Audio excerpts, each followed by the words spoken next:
아멘. 하나님, 이 시간 우리 가운데 성령의 은혜를 베풀어 주시사 예수는 주요, 예수는 그리스도이심을 깨닫는 은혜를 허락하여 주시옵소서.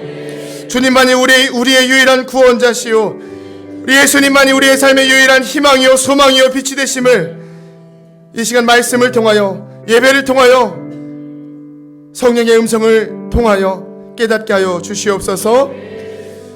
감사드리며 예수님의 이름으로 기도드립니다. 아멘. 우리 하나님 앞에 영광의 박수를 올려드리겠습니다. 아멘. 네, 말씀 골로새서 1장입니다. 골로새서 1장 9절에서 14절 말씀입니다.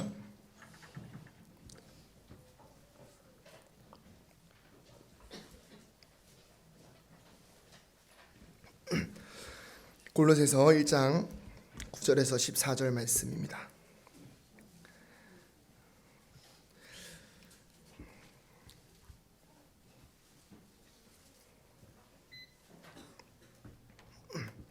제가 먼저 읽겠습니다.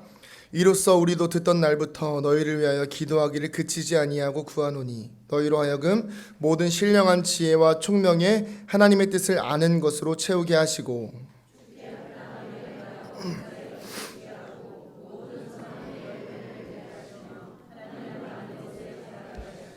그의 영광의 힘을 따라 모든 능력으로 능하게 하시며 기쁨으로 모든 견딤과 오래 참음에 이르게 하시고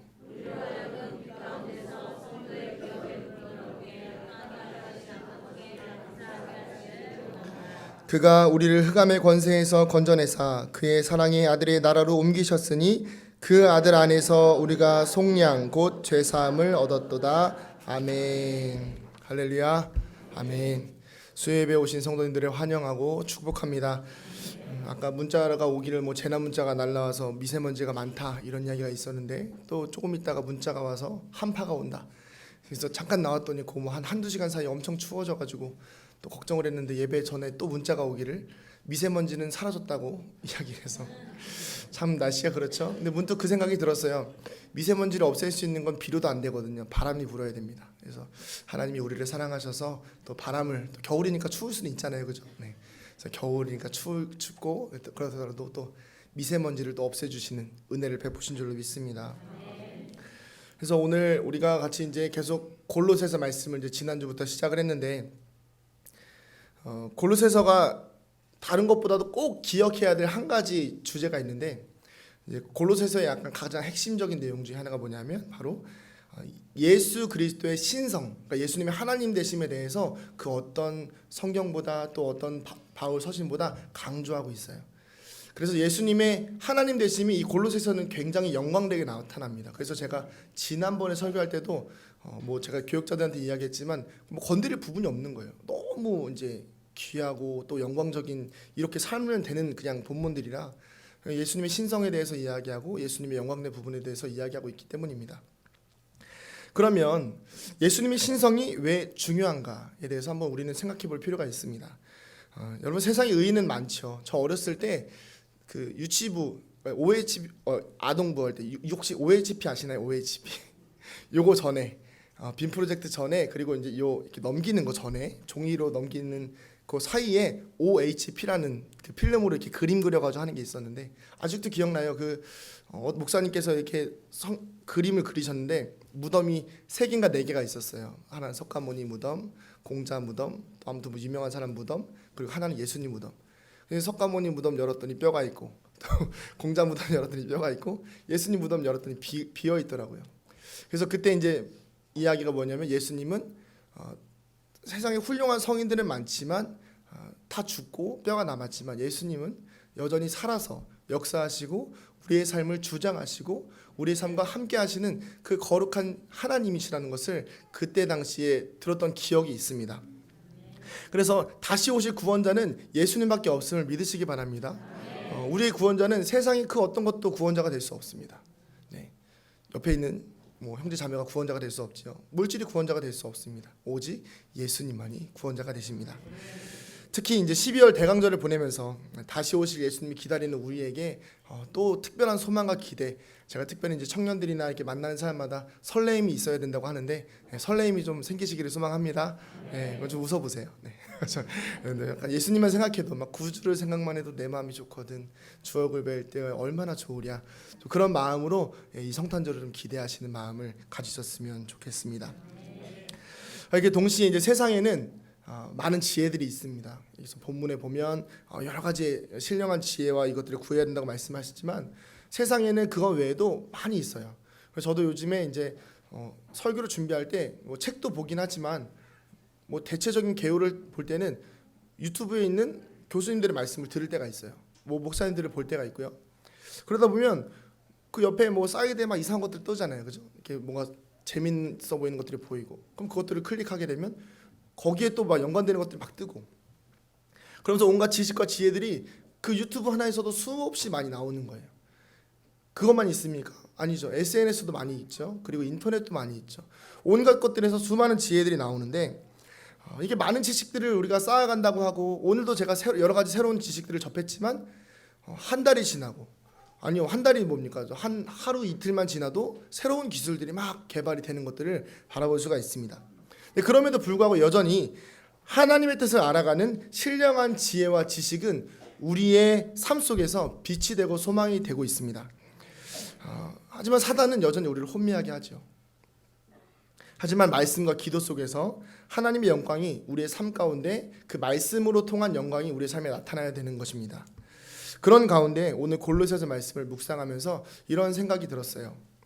이렇게 오래된 성경이 전해주는 메시지가 왜 이렇게 새로울까? 왜 이렇게 오래된 성경이 주는 메시지가 이렇게 진부하지 않고 지루하지 않을까? 이런 질문에 대해 질문을 좀 갖고 잠깐 고민했는데 대답은 생각보다 간단했습니다. 디모데후서 3장 16절에서 17절에 어떻게 나와 있냐면, 다 아는 말씀입니다. 모든 성경은 하나님의 감동으로 된 것으로 교훈과 책망과 바르게 함과 의로 교육하기에 유익하니 이는 하나님의 사람으로 온전하게 하며 모든 선한 일을 행할 능력을 갖추게 하려 함이라. 아멘. 우리가 성경을 보며 진부하지 않다고 느끼는 것은 이 책이 인간의 지식과 지혜로 쓰여진 것이 아님을 알기 때문입니다. 이 성경은 하나님께로부터 온 것입니다. 바울은 9절에서 이야기합니다. 너희로 하여금 모든 신령한 지혜와 총명에 하나님의 뜻을 아는 것으로 채우게 하시고.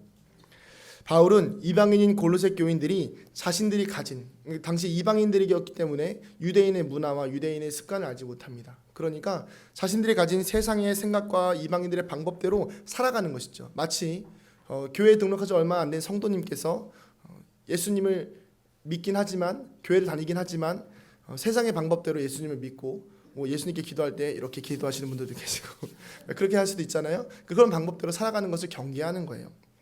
그래서 그 방법들을 하나님의 방법으로, 또 하나님의 뜻을 알아가는 것으로 채우기를 원하였습니다. 그래서 그 이유가 무엇이냐면 바로 하나님의 뜻을 아는 것. 그래서 곧 하나님의 뜻은 성경에 기록되어 있기 때문에 결국 말씀을 통하여 그 이방인들의 삶이 변화되기를 바울은 기도하고 있었던 것입니다. 그리고 이것이 우리의 신앙의 시작입니다. 우리의 믿음의 시작은 이렇게 삶 속에서 말씀으로 하나님의 뜻을 알아가며 우리의 영혼을 말씀으로 하나하나 채워가는 것을 의미합니다. 로마서 10장 17절 말씀 같이 한번 읽어보도록 하겠습니다.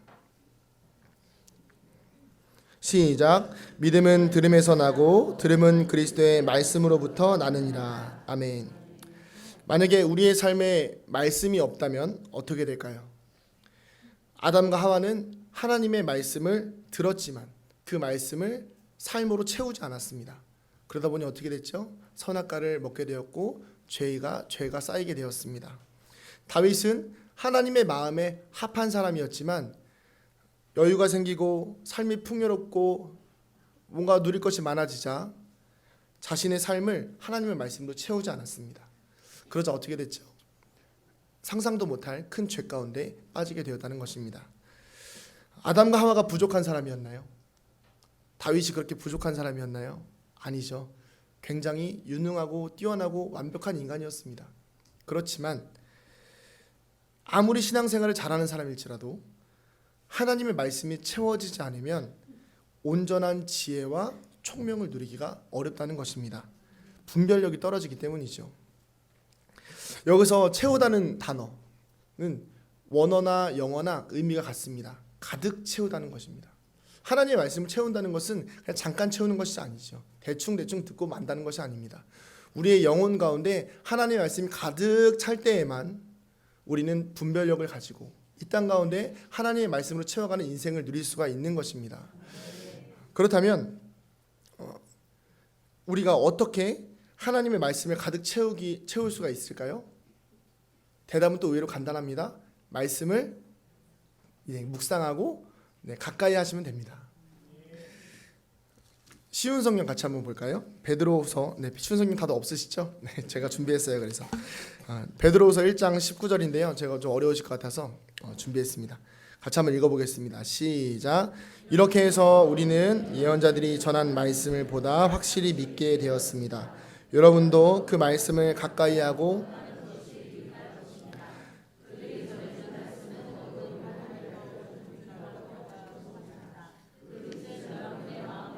동이 트고 아침 샛별이 여러분의 마음을 밝혀줄 것입니다. 아멘. 여러분도 그 말씀을 가까이 하고 따르는 것이 유익할 것입니다. 우리가 하나님의 뜻을 알기 위해서 말씀을 가까이 하고 그리고 그 말씀으로 우리의 영혼을 채울수록 우리의 어두움은 빛으로 바뀌고 우리의 마음은 동이 트고 환한 빛이 비치게 될 것입니다.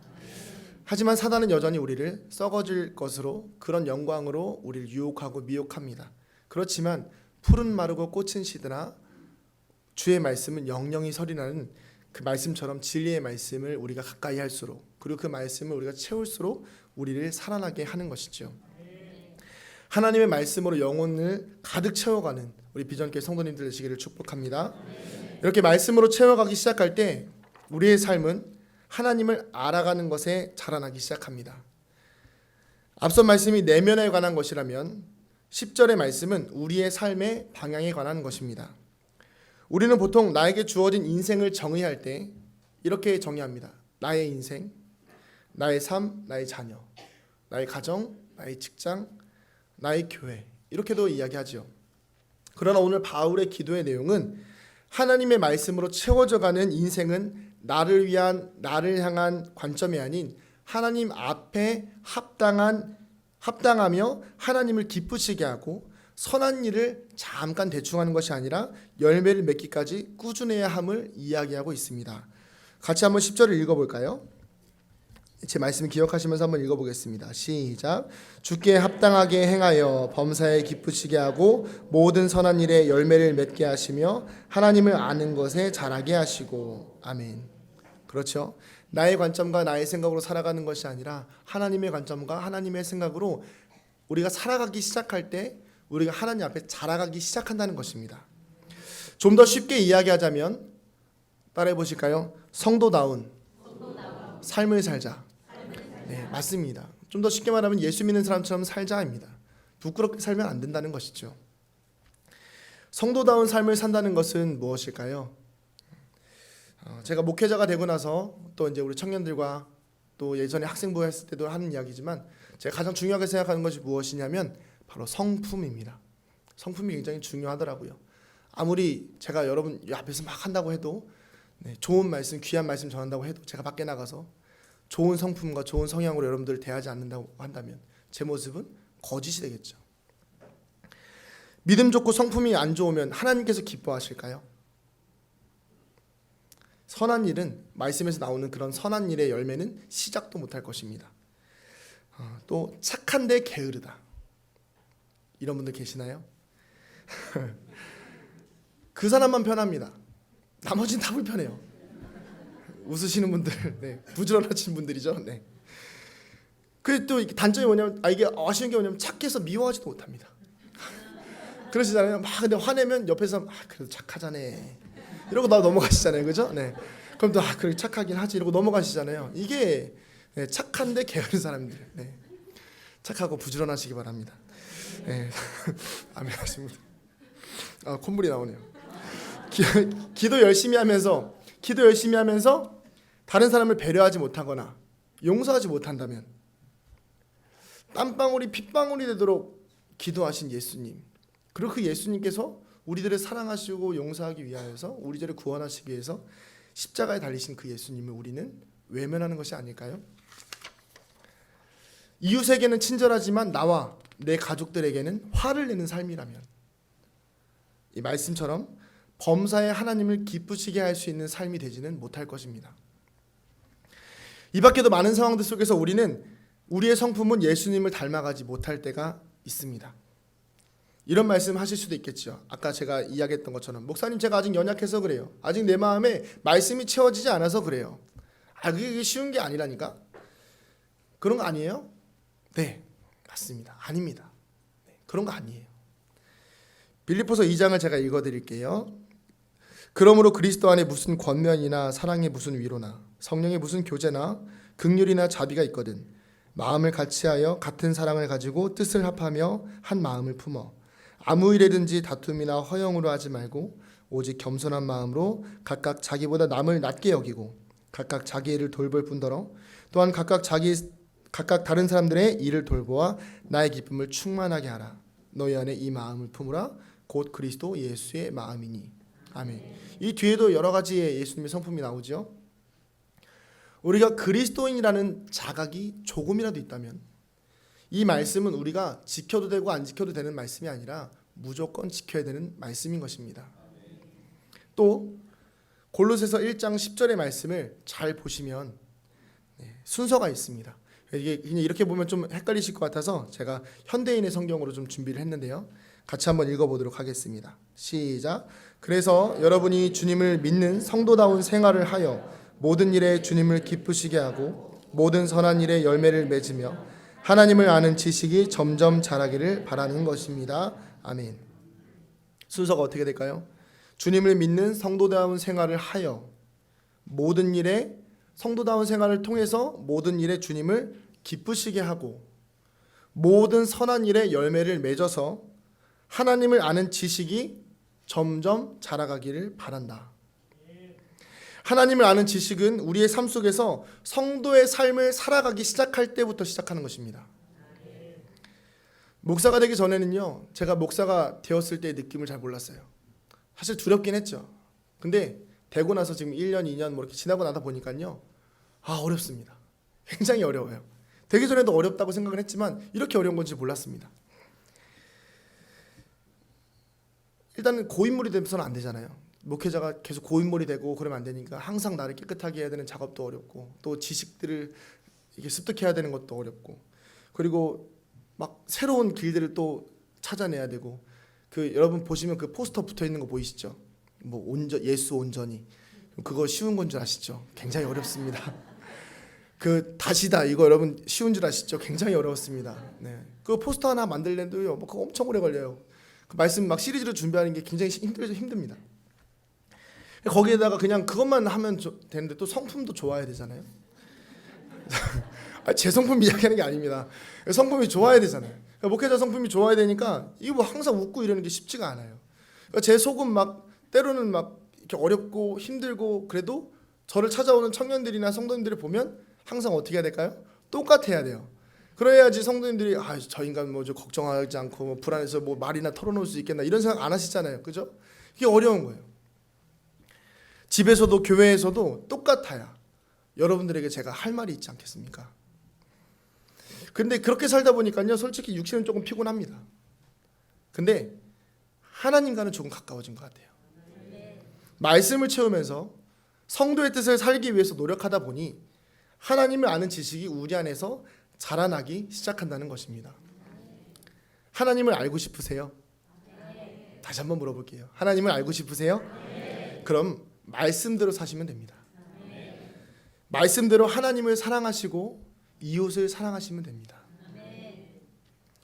성령의 조명하심과 이끄심 가운데에서 말씀과 기도로 우리의 삶을 살아내는 귀한 삶이 되시기를 축복합니다. 우리 11절에서 12절 읽어보도록 하겠습니다. 11절에서 12절입니다. 시작. 그의 영광의 힘을 따라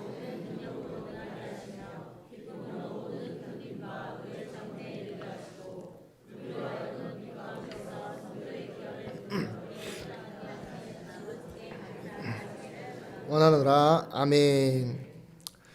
앞서 말씀드린 이 모든 일들을 통하여서, 그러니까 말씀을 경험하고 또 그 말씀을 채워서 우리가 선한 성품과 선한 삶들을 통하여서 하나님께 자라가는 그 과정들을 통해서 우리가 궁극적으로 경험하는 것은 무엇이냐면 바로 빛 가운데에서 얻을 축복에 참여하게 된다는 것입니다. 오늘 말씀의 제목이 보여주시겠어요? 같이 한번 읽어보겠습니다. 시작. 빛나라. 빛나기를 소망합니다. 네. 이게 뭐냐면 빛 가운데서 얻을 축복. 이제 우리 지금 성경에서는 이렇게 나와 있지만 영어로는요. 오해하지 마시고 제 발음이 그렇게 좋지가 않습니다. The Kingdom of Light. 굉장히 정직하죠. The Kingdom of Light인데, 네. 빛의 나라입니다. 빛의 나라인데 거기서 의를 빼고 그냥 빛나라 이렇게 지었습니다.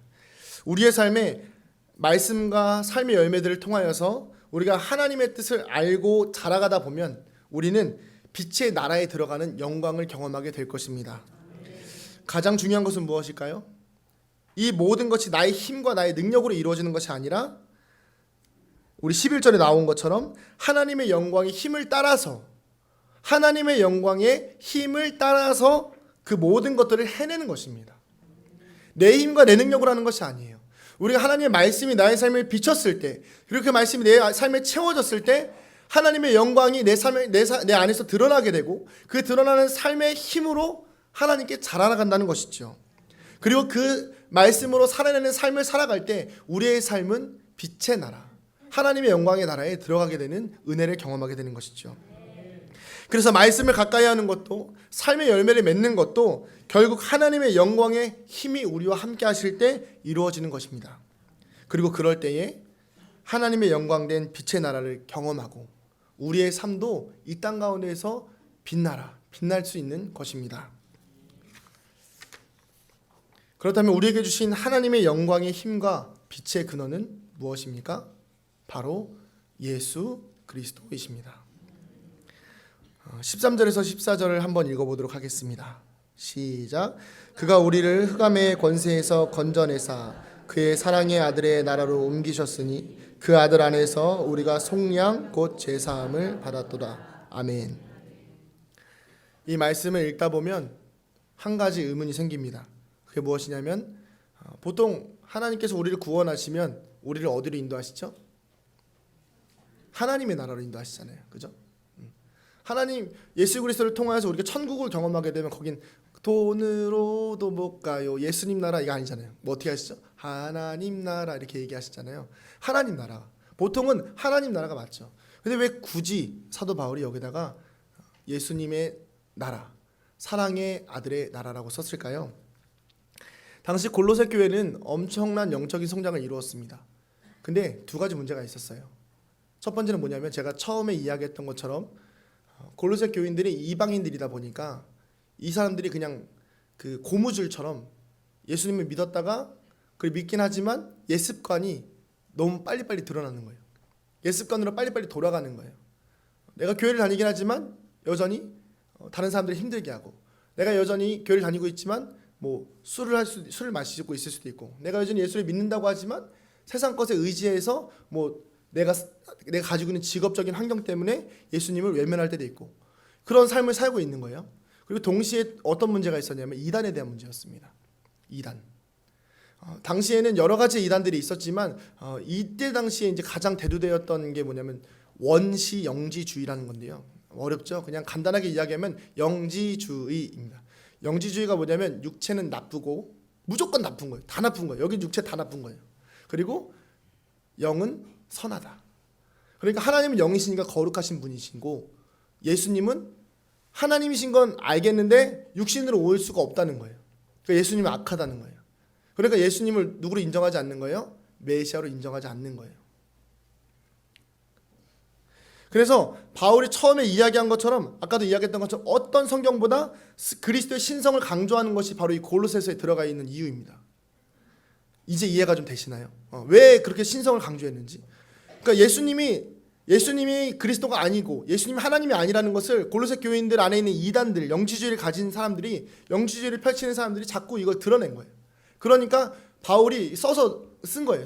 뭐라고 썼냐면 하나님의 아들이신 예수 그리스도, 그러니까 너희를 사랑의 나라로 옮기셨다. 그가 희생하고 그가 십자가에 달려 너희들을 구원해서 하나님의 나라로 간 것이 아니라 사랑의 아들의 나라로 옮기면서 그리스도의 신성을 강조하면서 예수님이 계신 곳이 천국이라는 것과, 그리고 예수님이 완벽한 육신이지만 완벽한 신성을 지니신 하나님이시라는 것을 이 12절의 한 문장으로 강력하게 주장하고 있는 것이죠.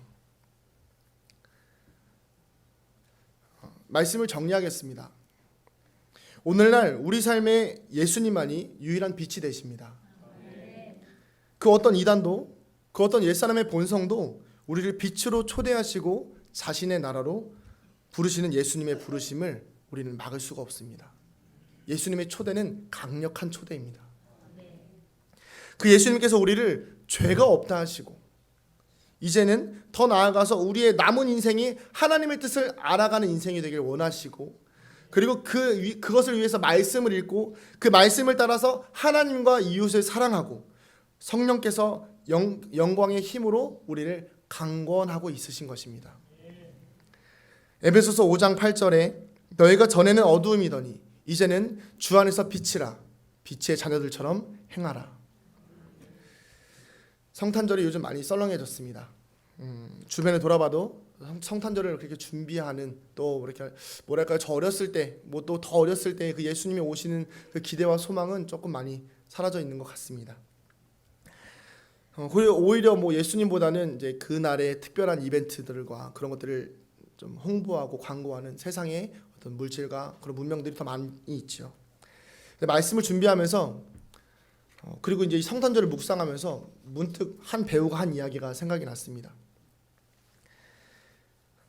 저는 모든 스텝이 차려놓은 밥상에 숟가락을 얹었습니다. 이 말이 갑자기 떠오르더라고요. 도대체 이게 뭘까? 뭔가 좀 있는 것 같아요. 그래서 좀 더 묵상을 해봤습니다. 이 말이 되게 겸손한 말이죠. 그분을 뭐 폄하하거나 뭐 깎아내리는 게 아닙니다. 이 말이 사단에게 적용되니까 엄청 못된 말이 되더라고요. 이 12월 성탄절 거룩한 날에 수많은 과거의 성도들과 순교자의 피가 흘려져서 세워진 이 성탄절, 예수님께서 탄생하신 그 거룩한 날을 사단이 자기 숟가락만 얹은 거예요. 그래서 거기에서 자기가 주인공인 것 마냥 주인공 행세를 하고, 코카콜라는 빨갛고 산타도 왔다 갔다 거리고 선물을 주고 다니고, 이것이 성탄절에 뭐 연인들인 서로 놀러 다니게 바쁘고, 교회 다니는 성도님들마저도 성탄절 12월 24일에는 명동을 가야 한다며 가시기도 하고, 이게 일어난 일이 이게 생기기 시작하는 거예요. 이게 제가 사실 양치를 하고 있었거든요. 저도 모르게 막 이게 생기더라고요. 화가 났어요. 화가 확 올라오다가 분노가 멈추질 않는 거예요. 이게 왜냐면 제 이 말씀이 너무 깊이 묵상이 돼서 너무 감사했거든요. 막 화가 나는 거예요. 아니 진짜 이 마귀 새끼가 우리를 이렇게 하나님을 기만하고 속이고 이렇게 하고 있구나. 너무 화가 나는 거예요. 근데 바로 가라앉았어요. 한 가지 중요한 사실을 제가 알고 있었기 때문입니다. 왜냐면 아무리 난리쳐도 이 땅의 주인은 누구인가요? 예수님이시죠. 아무리 사단이 흑암으로 어둠을 덮고 있어도, 이 땅을 덮고 있어도요, 예수님은 빛나실 수밖에 없어요. 아무리 우리를 가리고 성탄절의 주인이 자기인 것 마냥 난리치고 하지만 결국 예수님께서 성탄절의 주인이시라는 사실은 변함이 없습니다. 그리고 그 빛 대신 주님께서 우리의 삶에, 우리의 인생 가운데 늘 함께 하시기 때문이죠. 이게 빛 대신 예수님께서 우리의 삶에 오셨을 때의 가장 큰 은혜라는 것입니다. 그렇게 성도들의 삶은 오늘도 빛 가운데에서 기쁨을 누리며 살아야 합니다. 다시 한번 여쭤보겠습니다. 기쁘십니까? 누구 때문에 기쁘세요? 예수님 때문에 기쁘셔야죠. 다른 거 다 없어도 뭐 말씀으로 채우고 내가 성도들의 삶을 살아가는 거, 사실 제가 아까 이게 예화를 준비할까 하다가 진짜 너무 잔인해서 예화를 준비하지 않았지만 이제 뉴스를 하나 봤어요. 그 어떤 뉴스냐면 카자흐스탄에 있는 여성들이요, 이제 우리나라처럼 국제 결혼을 하는 거예요. 중국으로. 근데 대부분 죽는데요. 가면 성매매 여성으로 넘어가거나 그 가치가 떨어지면 장기 밀매를 당한대요. 카자흐스탄에 사는 여성들이요.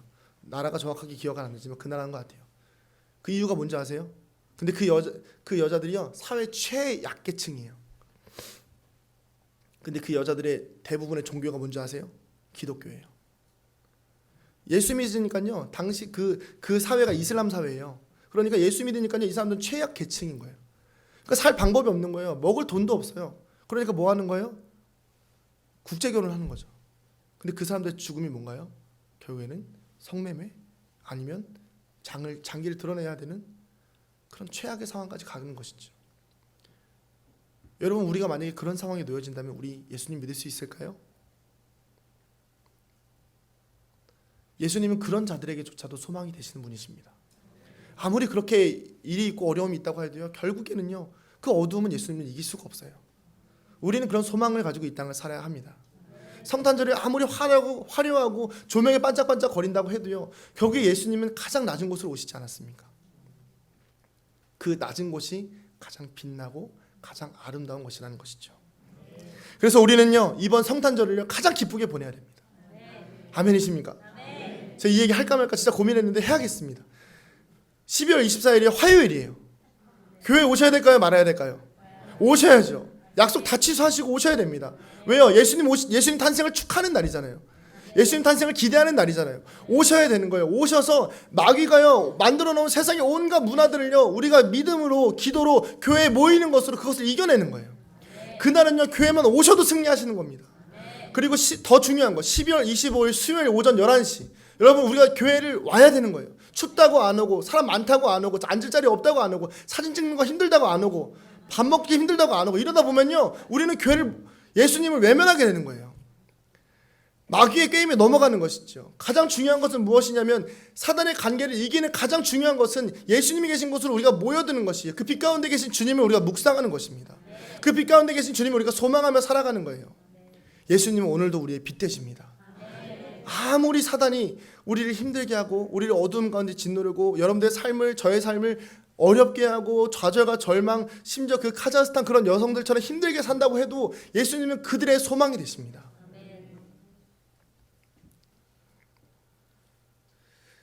오늘도 우리의 삶 가운데 예수 그리스도의 그 영광의 빛이 비추기를 소망합니다. 그래서 그 빛 안에 거하면서 빛의 나라의 백성들답게 하나님과 이웃을 사랑하고 이제는 그 빛을 나누고, 특별히 12월 얼마나 주변에 힘들어하는 이웃들이 많이 있습니까? 내 사랑을 좀 나눠주고, 그리고 그들에게 빛을 전해주고, 예수 믿으세요 한마디에 그들의 영혼의 마음이 따뜻해질 수 있는, 그리고 또 그 빛을 내 마음에 품고 또 교회로 와서 예수님이 오시는 것을 설레어하고 소망하면서 그 주님을 만나는 우리가 되기를 소망합니다. 같이 찬양하시겠습니다. 예수 우리들의 밝은 빛. 제가 가사를 좀 읽어드릴게요. 예수 우리들의 밝은 빛, 은혜와 긍휼을 베푸시는 주, 의의 길을 따라가는 주의 자녀들에게 항상 밝은 빛을 비추시네. 그는 구원의 주 하나님, 공의로 세상을 다스리시네.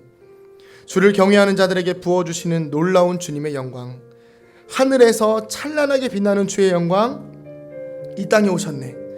어두움을 밝히고 새 생명 주시네.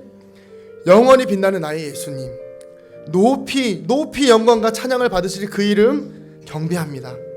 우리의 슬픔을 거두고 나에게 자유를 주시는 그 기쁨의 노래를 부를 수 있는 주님 앞에 우리가 이 찬양으로 영광을 올려드립니다.